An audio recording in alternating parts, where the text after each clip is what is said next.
Perfect. So if anyone during the talk has some questions they would like to ask, please put them in the chat.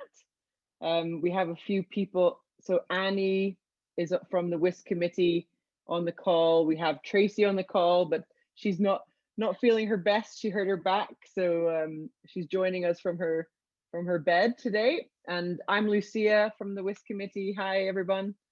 And I'm hosting today, so I get to ask these ladies some questions. And please, if you have a question you want to ask them, put it in the chat in English and in French, and Annie is looking after the chat for us, so she can translate as we go for anyone who needs a little bit of clarity on things in French as well. Okay, awesome. So we've got 43 people so far, and we had 125 signed up, registered already, which is really exciting. I think that's so great on a sunny spring day here. I don't know where everybody is. If you guys pop that in the chat for us, where are you joining us from today? Let's have a look.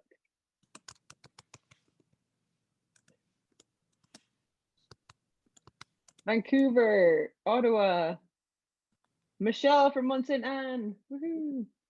Northern Bay, Ontario, Cambridge, Nova Scotia, Revelstoke, Calgary, Fernie, hey Julie, Montreal, oh, St. George, Utah, amazing. This is quite a diverse group. I love it. Really exciting.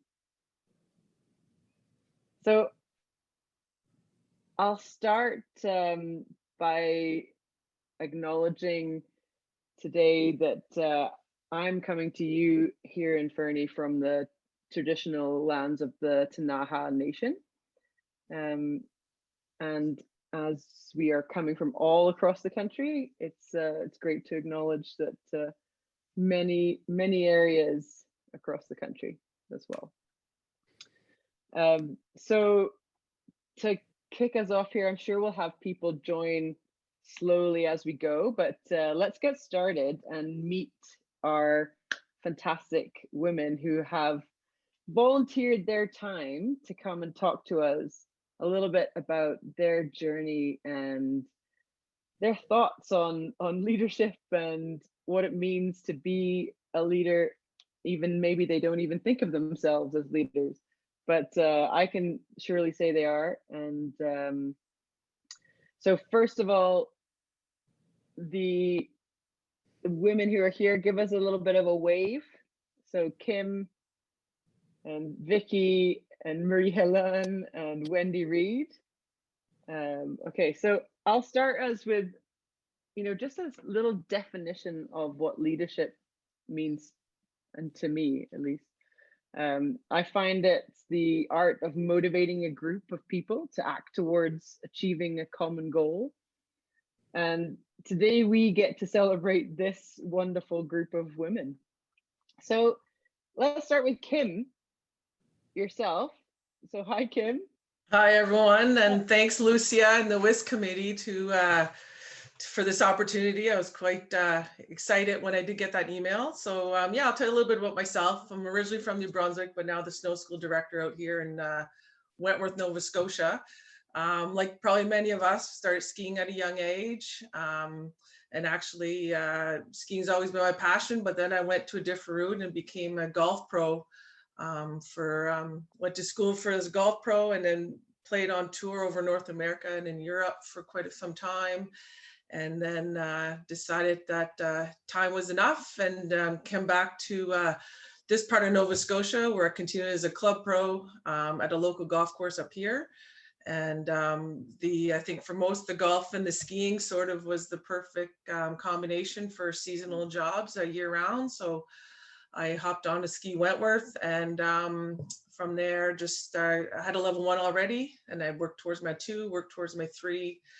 And things just start to grow from there as a program director. And then the opportunity came for the snow school director about 5 years ago. And and was able to jump in that spot. And here we are in 2022 as the snow school director here at Wentworth. So hopefully I can share a little bit more of my unique background, of course, with the golf industry, and of course, as a touring professional across the world, and how it sort of ties in with the snow school director and as a ski professionals that we are. So I look forward to sharing some of that stuff with all of you. That's amazing, Kim. Did you ever expect that this was a pathway you were going to go down? No, of course, back when you're on tour, you're going to be an LPGA superstar on TV, right? Right. So naturally. Yeah, so skiing was always my passion. Someone always said, you miss golf. I miss it, but I certainly miss skiing. When I wasn't skiing and living in those hot temperatures, I certainly missed the winter and the seasons, and certainly missed skiing. So I always enjoyed teaching, whether it was teaching golf or teaching skiing. So it sort of became the perfect fit for me. Fantastic. Awesome. Okay, let's move on to Vicki for now. And Vicki, tell us a little bit about your journey towards where you are right now. You're joining us from Mount Baldy. Yep, born and raised in Thunder Bay. Our hills are very small here, but we're lucky enough to have two in town. I started skiing when I was 4, switched over to snowboarding when I was 11, and ended up liking that more than skiing. But over the years, kept pursuing dual certification, both snowboarding and skiing. So I'm level 2 in both, and I have my freestyle coaching for both as well. And spent some time on the provincial competitive circuit for slopestyle. Had 1 season on the provincial team, but teaching and coaching and running snow school is definitely more rewarding than ending up on the podium competing. So that change was definitely what led me to run the snow school here at Mount Baldy. Yeah, so how did that opportunity come up for you?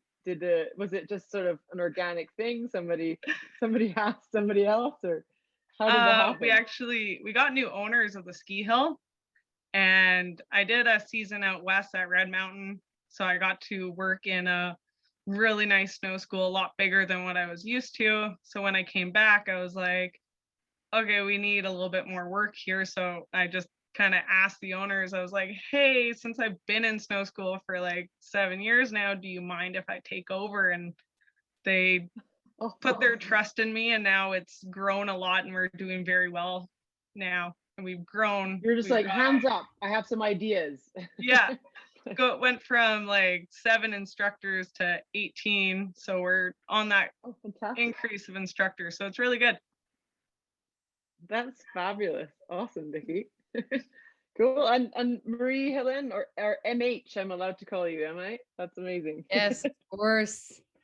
So hello, everybody. For me, this new snow school manager role is quite new. So I started skiing when I was 3 and became a ski instructor when I was 15, and then did the whole CSIA levels and did a few seasons out of Quebec, so Whistler Blackcomb, and taught in New Zealand.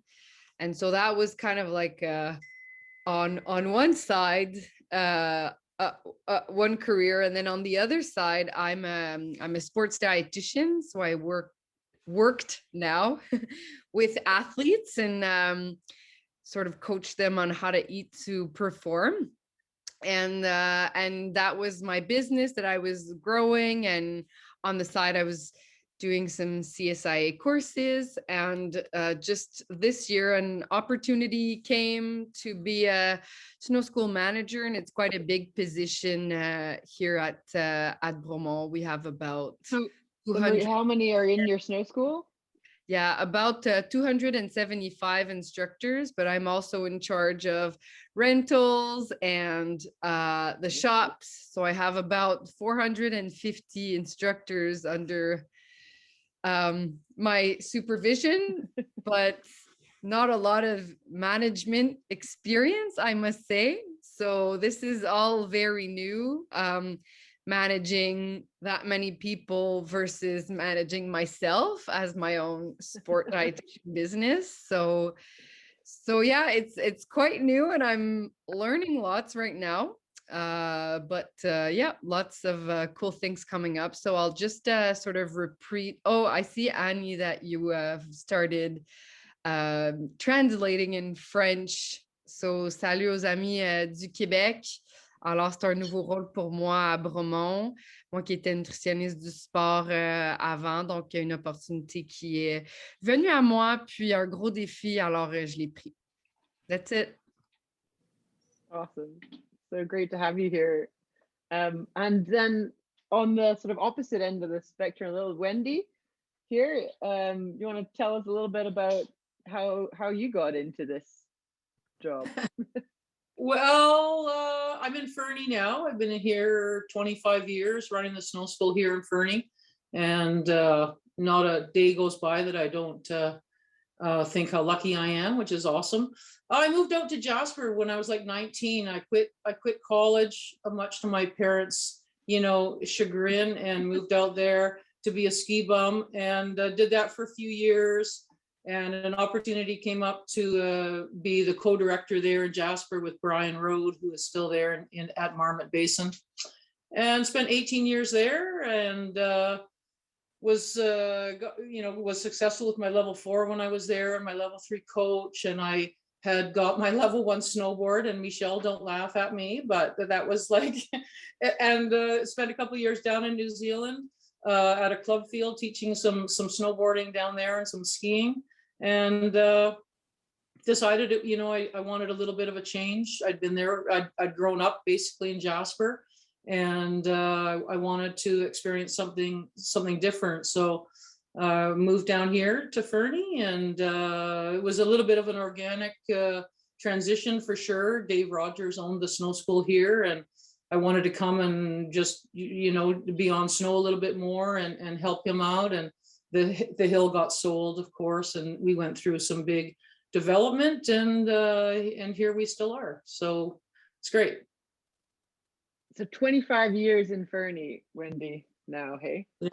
Yeah, 5 so years. We can glean some experience from you, and I think it's really interesting to have, like, we've got a little snow school, Mount Baldy there, right? And then Fernie sort of middling size, right? What, about 140, something like that? Yeah, about that. And then Marie's like up in the big numbers there. And Kim, like, whereabouts do you guys sit to sort of in that size range type thing? Yeah, I had 71 on the roster there this year. Okay. So that's about on average what we have every year. I think our biggest year was about 85. That's awesome. So we've got quite a little cool little range here of like different kinds of places, and I thought that was really interesting in and of itself to have you all here talking about that. Thanks, Wendy. Really interesting to hear from you. I want to know, just before you mute yourself there again, I want to know from you, Wendy, did you like envision yourself doing this sort of role, or did it just come about? Did you expect yourself to stay in the industry? Yeah, no, I mean, but it was certainly something that I was passionate about. I grew up skiing. I grew up in Montreal, and my parents weren't skiers, so they decided. My brother's a couple years older than me, and as a family activity, we would start skiing. And I was 4 years old, so I started young, and of course Montreal has the it's great culture there, for skiing in the Laurentians and so on. So, that I think, helped me build a love for the sport for sure. I did some racing with the Quebec zone, and decided that I'd like to get into the instructing side of it. And it was pretty natural, to be honest. And as I went along, it was just like, well, just sort of keep going with it. And I think that's one of the great things about our organization is it does, it does have a pretty good pathway and clearly defined pathway through. So that helps you just go, okay, well, you know, what's next? Okay, what's next and what's next? And you keep goal setting, and then, you know, and achieving things and moving along, and all of a sudden you're, okay, well, like I think maybe Kim mentioned it, it's like, okay, well, now I'm at a place where I can really start to, you know, do some good work, you know, so. Yeah. That's awesome. Yeah, so for the rest of you as well, so I was thinking one of our first questions to ask along the sort of leadership line there is, you know, for you, like, what are some of the main factors that actually kept you engaged in the snow sports industry and maybe led to you pursuing a leadership role? Like, what, Kim, maybe we can start with you again there. Yeah, I think for me was going back to what I sort of said in my little bio. For me, it was just the love of skiing. I mean, like we all just said, we started at a young age. I think, you know, I could barely walk when I was on skis, and even though golf sort of took me through university and stuff like that, my passion was always for skiing. So that certainly has kept me into pursuing anything with skiing. And then and just like Wendy just said, the pathways when I come back to Canada and got back into skiing was, okay, I have a level 1, now what? I'd been out for a while. I've been out for 12 years or so on tour, and it's like, okay, now I got reinstated. I went for my 2. The year later, I went for my 3. And all of a sudden, you know, that growth just got bigger and bigger. I wanted more. I wanted more. Hence why then it was just, you know, program director came up, and then the opportunity came for the snow school director. And I think the one thing with golf is that if you talk to any golfer, it's like we're all perfectionists. We always want to be better. You know, golf's a game of inches. An inch is not much, but it really makes you really be a perfectionist at what you do. And I've always wanted to be better at anything I've done. So for me, it was just like the perfect fit at the time. And I always, you know, I was looking for a change, and I just jumped 2 feet in it. It was, I didn't even question it. I just went right into that role. So that's All in. All in. There was not even a doubt. All in. Yeah, not even a doubt. Yeah. Yeah. Cool. That's really exciting. Yeah. Marie-Helene, question for you here.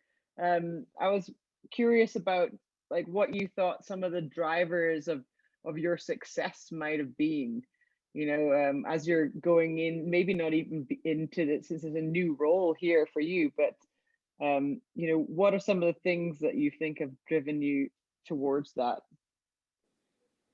Yeah, for sure, the connections with people. Of course, I love skiing and I'm very passionate for that, but I feel like it's sharing the passion with other people that has kept me just wanting more and more and more, and just loving like just training in general, like the whole level 4 training process. It took me 10 years, but I just really loved the training with people that were so motivated and tried to improve. And so like I even miss it now. Like I wish I could still be training for my level 4 because it was so fun. So I guess it was just that doing it was always fun. And so that's why I kept going, right? Because it was a passion.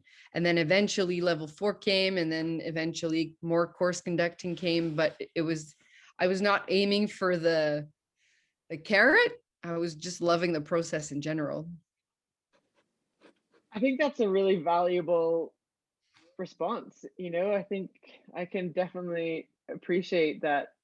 You have to be part of the process to get somewhere, right? It's not that necessarily you had an end goal in mind. It's like Wendy said, it was a natural evolution of following those steps and enjoying that process and getting stuck in, all in, as Kim said as well. Hey? And Vicki, I have a question for you. We know you've jumped in, you put your hand up to lead your ship up over in Mount Baldy there, which I think is really exciting. So what are, in your opinion, are some of the qualities that make a good leader, and are they something you continue to develop and work on? Well, definitely with myself, I find I'm quite stubborn. So when I set my sight on something, we're going to achieve that. but at the same time, I can't expect too much from my instructors without giving them some back. So as long as we're collectively working together to achieve the goals within Snow School, I have no problem with giving them a little bit more in return. Like just the small things that they ask for. They want hand and toe warmers regularly stocked in the staff room with like none of that hidden, oh yeah, for $2 or whatever. It's just there for them.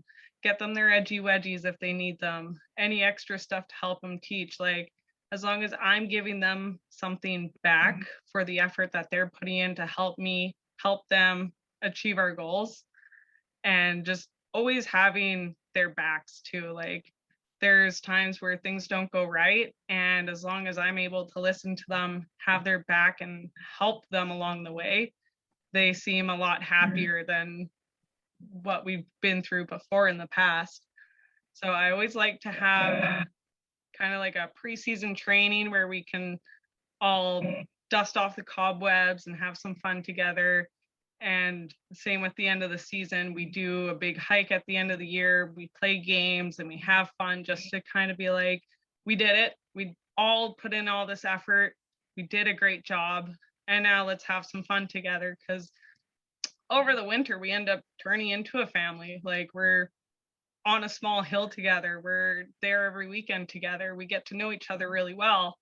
And that allows lots of friendships that carry on outside of Snow School. Like my best friend, we met in Snow School and it's been 10 years of friendship, where I'm starting to now see that with the 15-year-old instructors that just came in and joined.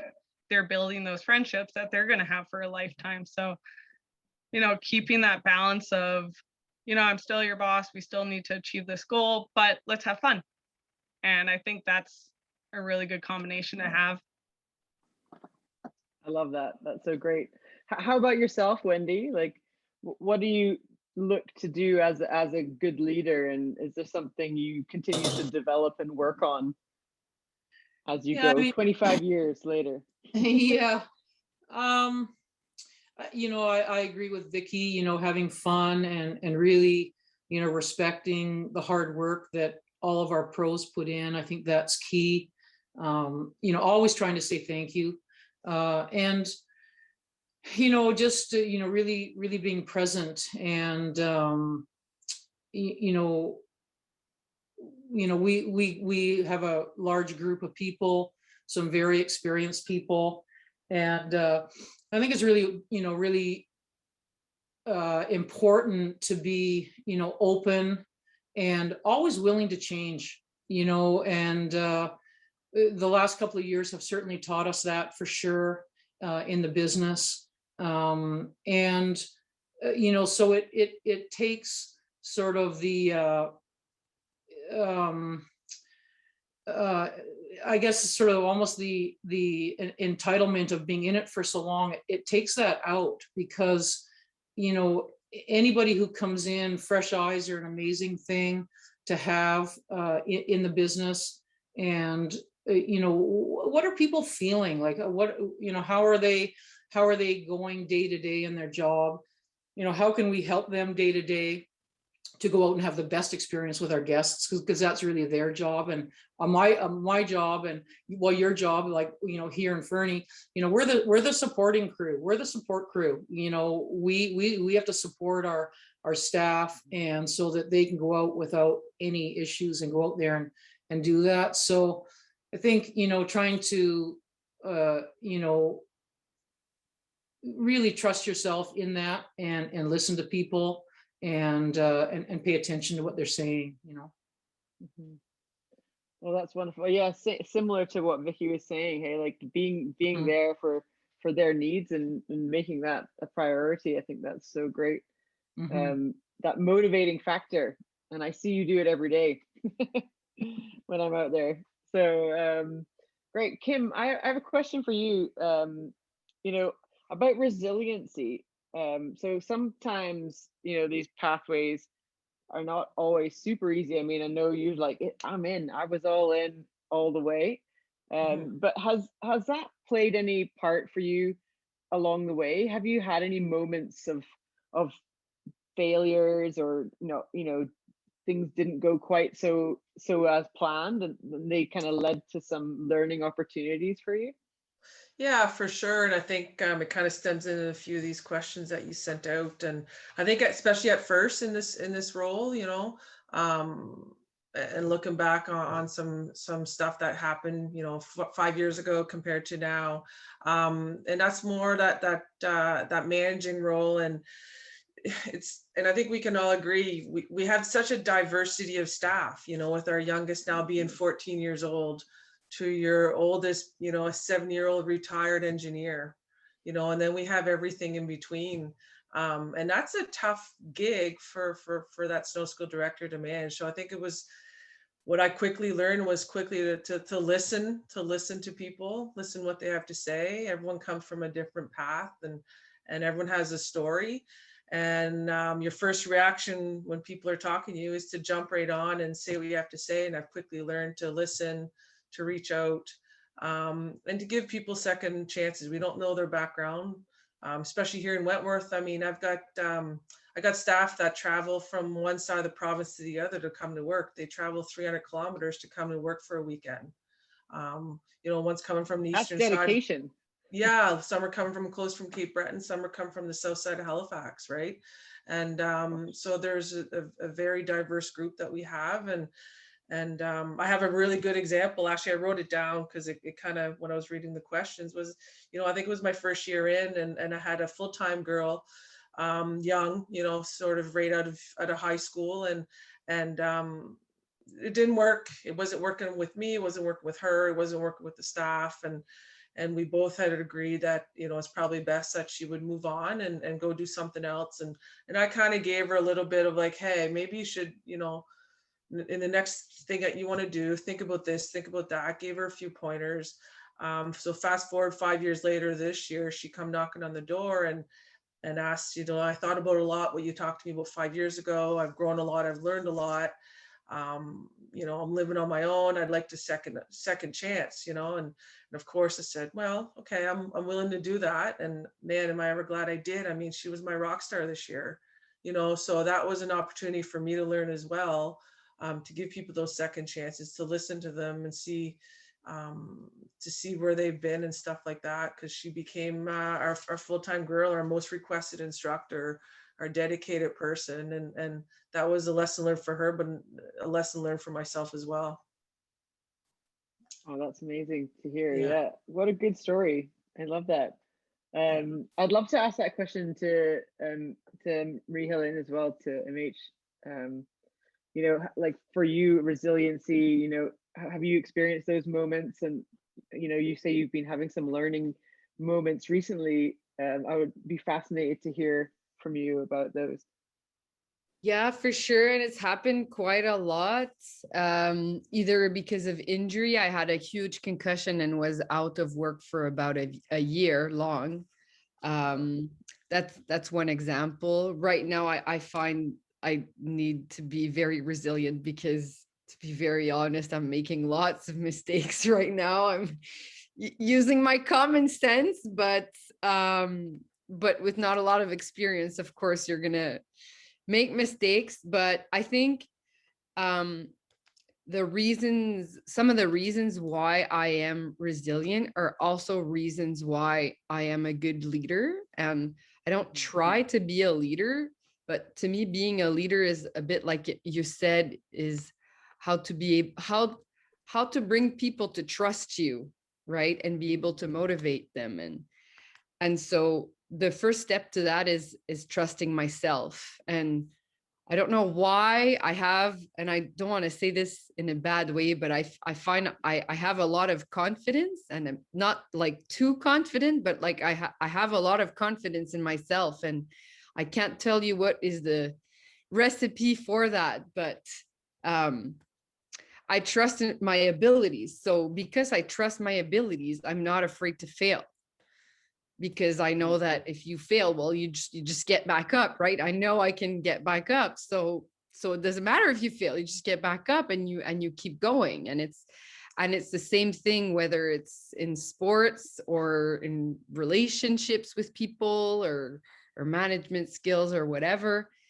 And And the other thing would be that I have a very positive and enthusiastic mindset. And I don't know if that's something that can be trained, but I find that I am like that. If I come across a situation, instead of, you know, looking at all the things that are going wrong and it's not going well and blah, blah, blah. And find when you get into that, you get into this like dark circle, right? So, but on the other side, you can start like solution thinking and, okay, well, what are the good parts and how can we work around the positive? So if I fail, or if I, you know, get injured or whatever, then I find I have the right ingredients to get back up because of all this positivity and this trust that I'll be able to adapt and to get back up. So yeah. I love that, especially, yeah, that positive attitude going in. I think that's really amazing, and I've seen that, you know, with different people in these roles. The people who I respect the most, often who are bosses or leaders around me, are coming in with this, like you said, this like attitude of like, hey, we can find a solution. There's not a problem we can't figure out. We've got this. We had quite a specific question, which I actually really like in the chat, and Rachel Lum actually directed it for Vicki, and she said, I think it's amazing to hear that you really try to give your instructors what they need in order to be successful. And her question is, do you face challenges obtaining those things? For example, upper management approval, things like that. She's like, I often come from a resort that sees our needs as instructors not pushed aside, but yeah, not necessarily put as a priority for decisions made by the company. So in your role, how do you approach those scenarios, or do you have them at all potentially in your ski school? Yeah, we always have an uphill climb to get the equipment that we need, but I've gotten really good at bugging upper management. I'll be like, hey, this is what we need. This is why we need it. And then I'm like, can I have it by this day? Now, if I don't get it by then, I start sending them the specific links to order the equipment. And I go, hey, like, we really need this. It would be a lot better if we had it. And if I still don't get it, I bug them again because I'm very persistent. And realistically, if it comes down, check.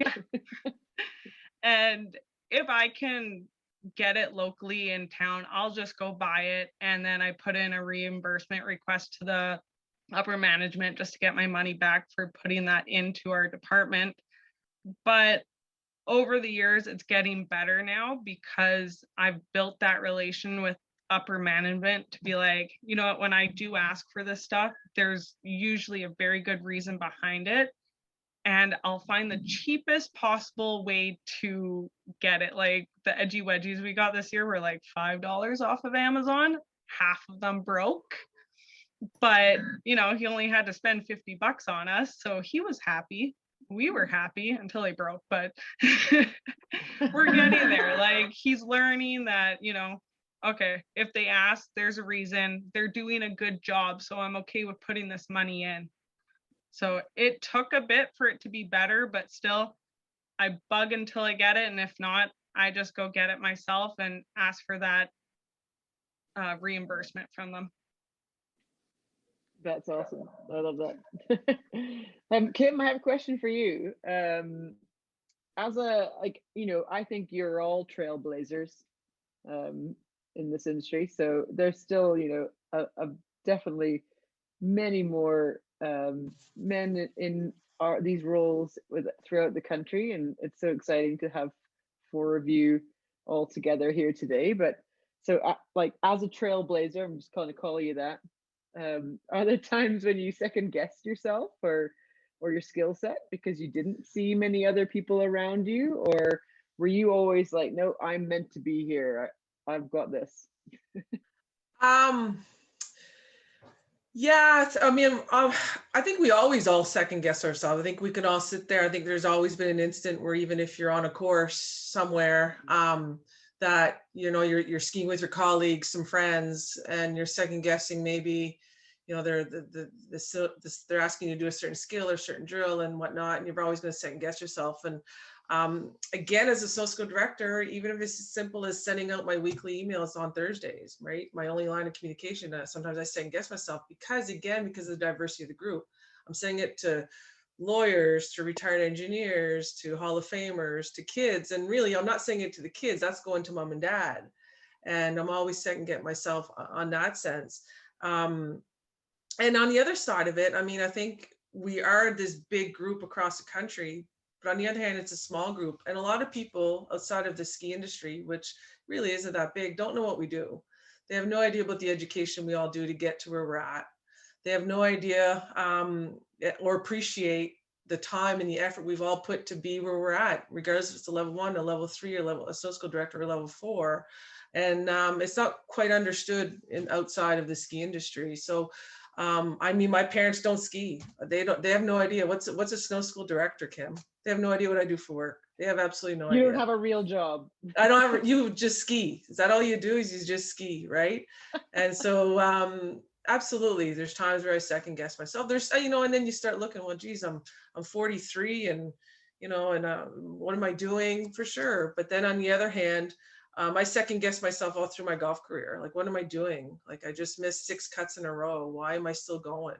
And I think that's when we talk about resiliency, is like, you know, like Marie-Helene just said, you know, I don't give up. I'm a very confident person, just as well as MH just said. And I think that's, at the end of the day, if you've got confidence, even if you second doubt or you doubt yourself, you're always certainly that you're going to win that battle in your mind, regardless of the questions that are coming through your mind and the questions that other people throw at you. Yeah, no, 100%. Awesome. Yeah. That's great, Kim. Thanks so much.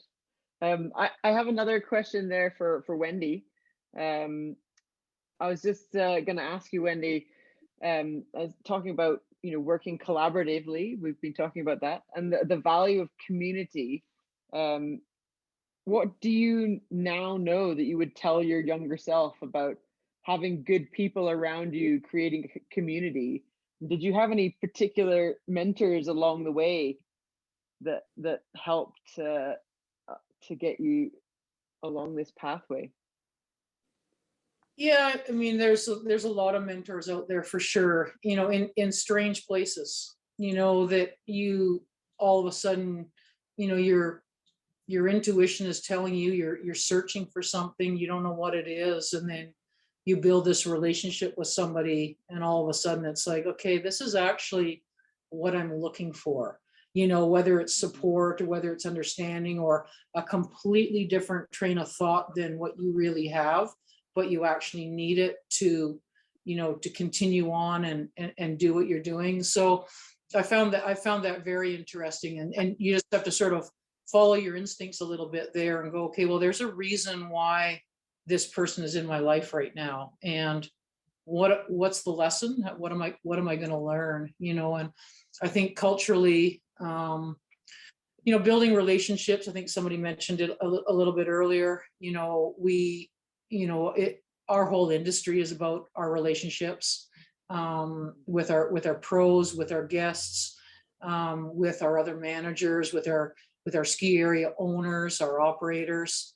And, you know, I'm a firm believer that, you know, as we go along here, you know, we're 2022, you know, the ski industry is always, you know, we're always looking for, you know, things that will help us continue to keep people in the sport and so on.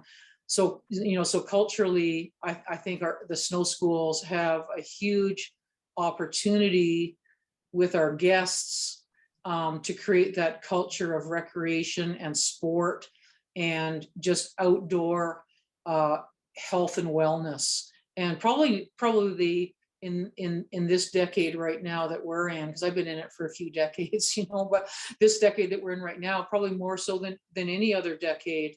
That's what we see with our guests. And so how do we work with our other senior managers at our ski resorts, our area operators, to help them understand what an important role we and our team, our snow school team, can play in that. And that's the fun part of it, because we're great at relationship building. We're great at delivering, guest experience. So I think that's a great place for us to be right now, at this time. So yeah. Oh, that's super fascinating. Yeah. I absolutely appreciate that, Wendy. And I'd like to pass that over to MH as well, in the sense of, listening to your own pathway, Marie-Helene. It was interesting to hear you talk about getting stuck into doing your training and how much you enjoyed that. So I'm really curious on that side of things. How did you find your environment there? Did you have some good community around you, and did that help, or was that something that you brought to the table yourself and had to make your own?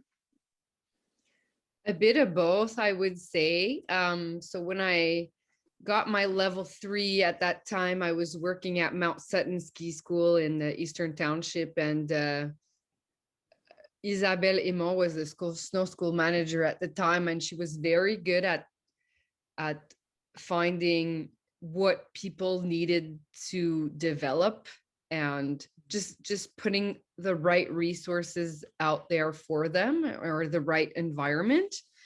And we were a few friends training together, and she put available for us a level 4 course conductor that she paid for us to train with, and that created this whole sort of bond of people working really hard, but also creating really strong relationships for us to evolve.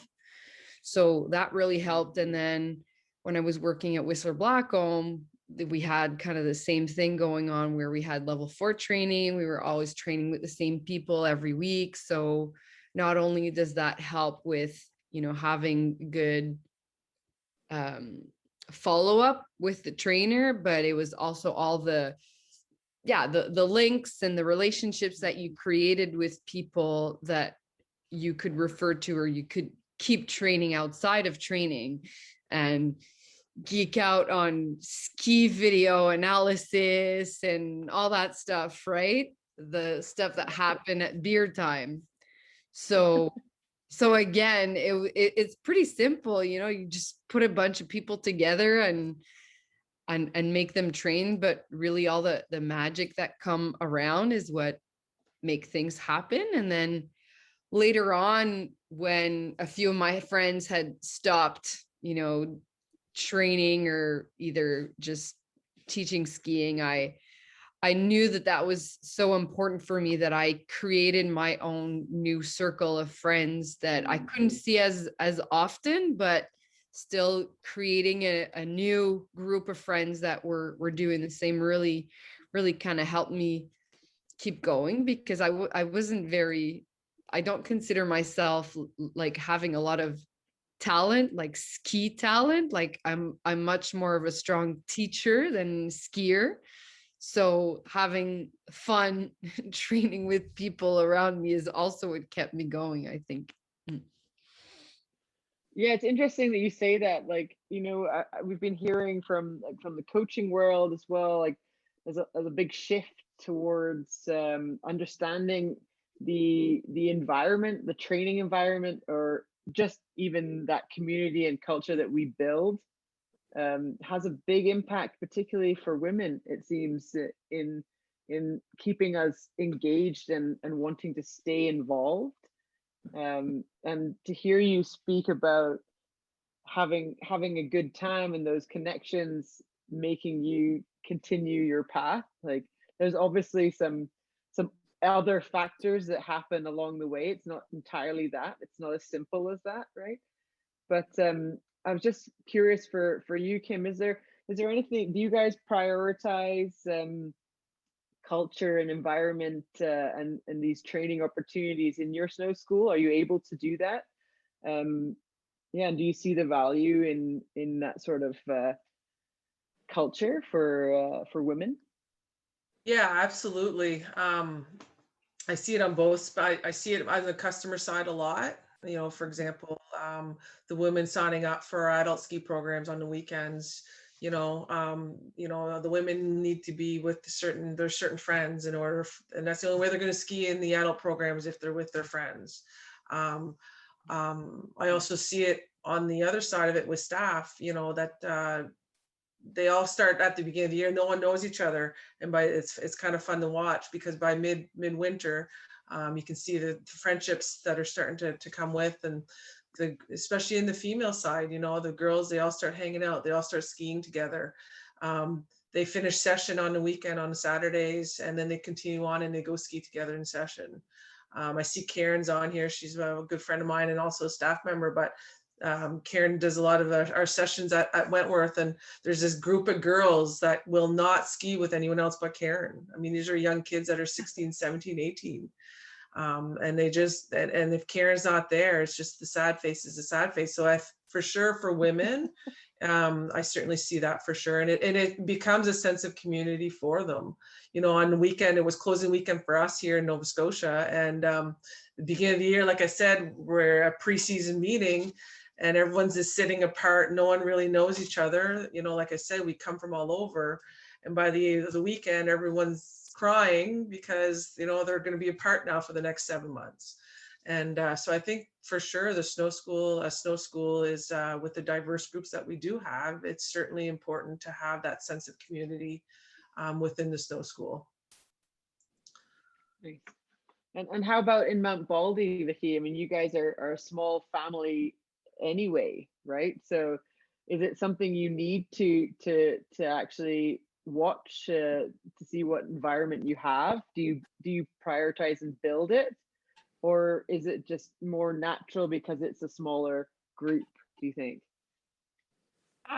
It definitely comes together more naturally because we're such a small community, but being able to have a good area for it to grow, these friendships and community to grow, is a big factor that we have. We always have compliments on the atmosphere at Baldy, and everyone's friendly. You know, you could be out with your friends, one takes a tumble, someone's going to stop and be like, oh, are you okay?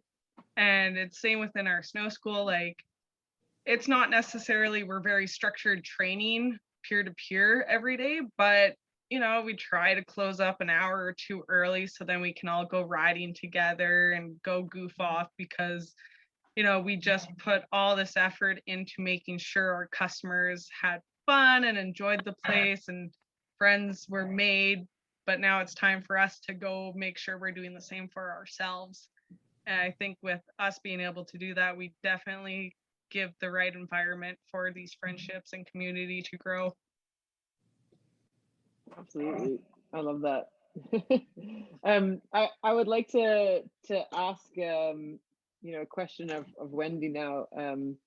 You know, let's dig into your expertise here, Wendy. Just put you on the ropes. Sorry, my dog's What would bugging. be, yeah, mine too. Mine just walked in the room as well. What would be your one key piece of advice that you would give to other women who are aspiring to leadership roles within the snow sports industry, or maybe aspiring to just check off that next goal on the list? Well, you know, I listen to, you know, MH and Kim and Vicki here, and I want to be just like them, you know, like they're, you know, I think you just have to go for it. You know, you have to trust yourself. You have to go for it. There's a ton of support out there all around. I think we're culturally, you know, women in the CSIA, and the WIS, it's very supportive, and there's lots of experience out there. There's a lot of support. So I think, don't think that you're going out there by yourself, because you're not. You're going out there with a whole bunch of other people behind you that have maybe, done it before, or certainly tried it, maybe failed. Maybe it's your turn to succeed at it, so I think, yeah, you gotta go for it. You gotta hold your space, wherever you are, just hold it, be there, and don't get pushed around by anything. Just hold your space, be who you are, and stand, you on your own 2 feet, and there's a ton of people behind you supporting you. And I think it's that's what it's all about, is that encouragement of continued development, continued learning. I think us as women, we're good learners, we're good teachers, we're good multitaskers. We can do all this stuff. We can juggle families and juggle work and juggle this and juggle that, and also come together and share experiences together, celebrate together, and help each other move forward. And I think that's so key for us. Absolutely agree. I think today, Wendy, you were out on a level 3 course. Am I right? Just or exam, actually, right?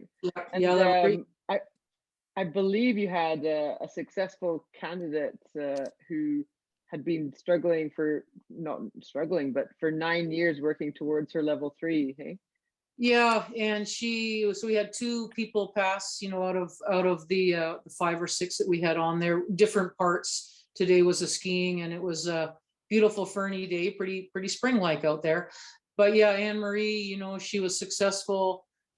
She's been on the level 3 exams a number of times, but has never given up. And that's the thing, where we are resilient, and she's worked so hard. And she works at Castle, so she's close to where we are here. So I spent a lot of time with her over the couple of years, just helping with understanding and how to put it into practice. And yeah, she she did the work, and I think that's the real testament to it, is she did the work. She got out there and she was successful on it. And we're all on different pathways, as we go along. Everybody is. And she just it was something that she wanted to do, and she never gave up on it. And she reached out to different people to help her as she went along. And so great to see her be successful at it, because there's not, she's such a super passionate instructor. So now she can continue on, her pathway continues, it's just great. It's just nice to see that support and see someone achieve what they've been striving for a long time. Hey. Yeah, 100%. Love it. Yeah, 100%. MH, same for you. I would love to know, like, what would be your one key piece of advice that you would give to other women? I don't know. I know, put you on the ropes. Yeah. I find sometimes women will overthink, or maybe be very scared of pushing the next door. And I don't often get in these situations, but sometimes I do. And the question I always ask myself is, what's the worst that can happen? Right? Like, what's the worst that can happen? You want to go ask for something, you don't get it. Okay, life moves on, right? And I find sometimes we put barriers, like we put our own barriers, right? So I think that would be something interesting to just keep in mind. And the rest would be to invest in yourself. And investing in yourself means going for extra training, but not necessarily like ski training, like like personality training or management skill training, or going to see a psychologist to better understand your own self and your own reactions, and be able to understand you, to better understand how you work with others. So investing in yourself and to acquire all the possible knowledge or energy that you can get to push those doors. I love that. That's such a great answer, Marie. Thank you so much. How about yourself, Kim? You know, let's put you on the ropes as well. So what I'm would be gonna your say, one key piece of advice? yeah, I mean, I'm gonna say just like Wendy, you know, you just gotta go for it. You can't, I know as women, you're always sort of gonna try to second guess yourself. I feel like with anything, if it's raising a child, sitting here with a newborn in my hand, not knowing what to do, or if it's job or your relationships, you know, it's kind of our nature to second guess ourselves. But anyone who's listening and wants to further their skiing, just go for it. Like MH just said, what do you have to lose? You know, you're never going to know where you're at if you don't try. And I think that's the biggest thing, we've sort of become, people have become scared of failure, and you can't be scared of failure, because that's the only way you're going to learn is if you fail. And I know, like, I go back relating to my golf. I mean, I miss way more cuts than I ever made money. You know, I cut after cut after cut, months of missing cuts and not getting paid, you know, and I just kept going back and back at it. But man, that one time when you do win, and you certainly learn a lot from it. And the only way I would have is because I failed, is the only way I was able to learn from it. And I think that just goes on with anything that we do, regardless if it's parenting or being a mother, or being a social director, or going for your next level in your CSIA. I think you just got to go for it and learn from the experience. And like, you know, Mary Ellen made 10 years to get her level 4. And I mean, if she had to do it all over again, she'd take the same pathway, because she learned so much in those 10 years. And I think that's the biggest thing, is learning from that. Fantastic. Thanks so much, Kim. That's great. I love that. It's really great. And Vicki, last but not least, what's your one key piece of advice for these ladies? As long as you're trying your best, you should be proud of yourself, believe in what you're trying to accomplish, and even if you fail at it, you are going to learn something from it. And that's all that matters, is as long as you're going through courses or changing from instructor to coaching, or wanting to get in that leadership role in your snow school, any opportunity that you have, take it. You're going to learn so much from it. And the more you get out of your comfort zone trying different things, the more you're going to have this whole bag of different skills that you can apply, not only in snow school, but with a lot of different jobs throughout your life and different scenarios too. So as long as you're able to believe in yourself and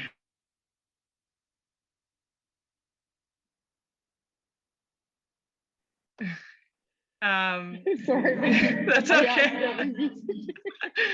That's enough now. No, as long as you're believing in yourself and you're having fun, you're gonna do just fine. And learn from the failures, because I jumped around from instructor to coach to athlete to doing a ski bum out west, and it all somehow worked out. That's good, great. Hey, this has been really great to have this opportunity to talk to all of you, and really interesting. I mean, I got to ask the questions that I wanted to ask, but you know, please, you know, take this opportunity now for those who are still on the call. You know, if there's something you would really like to ask these ladies, please jump in and put your hand up, or put something in the chat here. Annie, you have your hand up there. Yeah, well, one question that was earlier was asked, how do you engage, and this can be to any of the ski school directors, how do you engage the young instructors and keep them engaged in ski school? I can certainly, I've got a lot of young instructors, and I think the biggest thing as a snow school director is that you have to be engaged. You got to be on that bunny hill with them. You got to help them out. When you see they're struggling with a group of 6 and 7-year-olds, you're the one who has to go up to them, and you're the one who has to help them and say, hey, let's try this, let's try that. Did that work? Well, let's try this area. And I think being engaged on that bunny hill, them seeing you work the bunny hill, them seeing you out there helping the staff and helping the customers is certainly makes them feel more part of a team, makes them see that you're grinding it out just as much as them. And I know for me, that's certainly been a key point in this role as a snow school director. I 100% agree, Kim. I think it's so important for people in leadership roles to make the beginner area somewhere that they actually are still acquainted with, and regularly out there showing how fun it can be. Actually, I think that's amazing. Any other questions from the chat, Annie, that you thought we should add in? Yeah, there's one more question that Cheryl reminded me. One person, and I think Helene had her hand up after that, but one question was, who do you go to for advice? Like, do you go to your male colleagues, female colleagues? Does that matter? Questions. I can take this one. I tend to kind of ask more than one person and just kind of see what everyone's opinion on it is. And then from what they say, I kind of just go with what makes the most sense and what is my gut saying. Because locally, I don't want to be like, oh, there's no one better than me. But with my years of teaching, the experience and what I have, I know that I'm not going to be able to find more experience somewhere, but I'm going to find a different outlook from someone. And that different outlook might help me make that decision. I love that. That's so great. Hi, everyone. If I'm on, Mary Lou. I'm so sorry I'm late to join, but the only thing that I'd add to you lovely ladies is just never stop. I'm 70 this week, and I'm thinking of level 3 now. And when I did my level 2, the next oldest to me was 29 years old. So I'm just saying, skiing is a lifelong sport. My husband's 80 and was doing the Black Diamonds this weekend. And, you know, it's just wonderful, but keep going, keep learning, and we're keeping teaching those little kids. So I'm just saying, keep going, everyone. You know, it's just a passion that's a lifelong passion, and never stop. Awesome. Thank you so much, Mary Lou. Great. Mind you, I live in Tracy... Manitoba, so the hills are pretty small. Hey, Manitoba's got some great hills. We've got lots of people from Manitoba out here this week, though. Awesome. In the West. Yeah. Hey, just make sure before I forget here, look, I just wanted to mention that the WIS committee is still currently looking for 2 new WIS members, one from the Central region and one in the Quebec region. And if you or someone you know is interested, please get in touch with us at wis@snowpro.com to set up an interview. The more people who join in with us, the better we get at trying to, you know, develop this community that we've got going. Look at this amazing set of women who've joined us tonight. It's inspiring, and it was really, really enjoyable to have you all on. And I really thank you for taking the time out of your busy spring days to come and listen, and then to our speakers for enlightening us and sharing their journeys and their challenges. It's really fantastic. So thank you so much. There is nothing required for joining the WIS other than being a CSIA member and having some good ideas. Okay. Being a woman. Well, Jeff is on our WIS committee as well. Jeff is a fantastic member of the WIS committee. He's very engaged with lots of ideas. So that's great. Have you guys enjoyed this? Was this worthwhile? Did you have a good time? Yeah. Okay, fantastic. All right, I'll let you go and have a fabulous night, and we'll see you all again soon. Thank you so much.